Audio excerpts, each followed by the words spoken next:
Well, hello again everybody. Today we have a vintage Eagle padlock. Very nice key.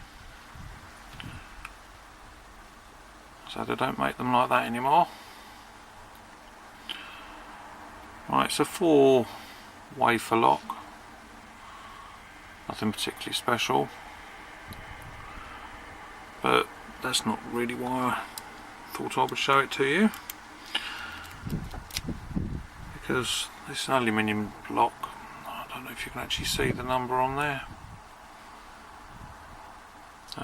If not, it's US patent 2281088, which you can look up if you want to.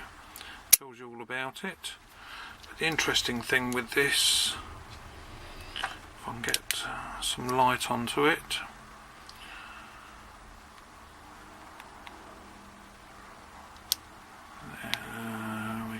Can we see that?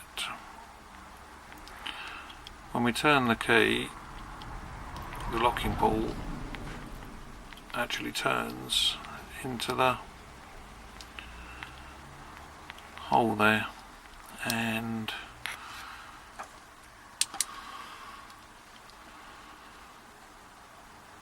well, don't worry about this side, that is completely false, doesn't do anything. But if you see the shape on the shackle here, I've done a little diagram. Don't laugh too much at my drawing. So this is the shackle. When this rotates into there, you can see it's actually shaped to go down. So it locks into place. This is spring loaded and does have a pin, so it will move backwards and forwards, but once the shackle's into place, it actually locks it into position. So because of that, this can't be shimmed, and because this section is directly attached to the barrel, it can't be bypassed either. So, and that was designed in 1942, and it's something I've not seen on other locks. I just thought it was quite interesting. Like I say, the rest of it, it's just an old vintage padlock. So it's only four wafers, but while we've got it here, let's give it a quick pick. All locked up.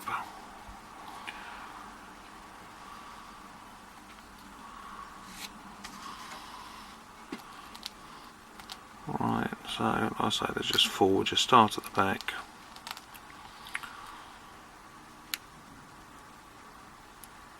Sort of reasonable tension.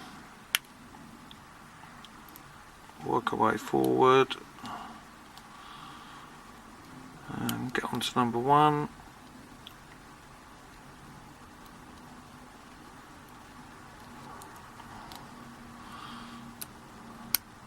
And there we go. Like I say,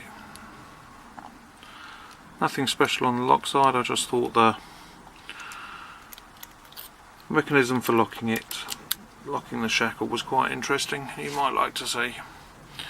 So as I said, it's US patent 2281088 if you want to look it up. Anyway, thanks for watching. See you again soon. Bye.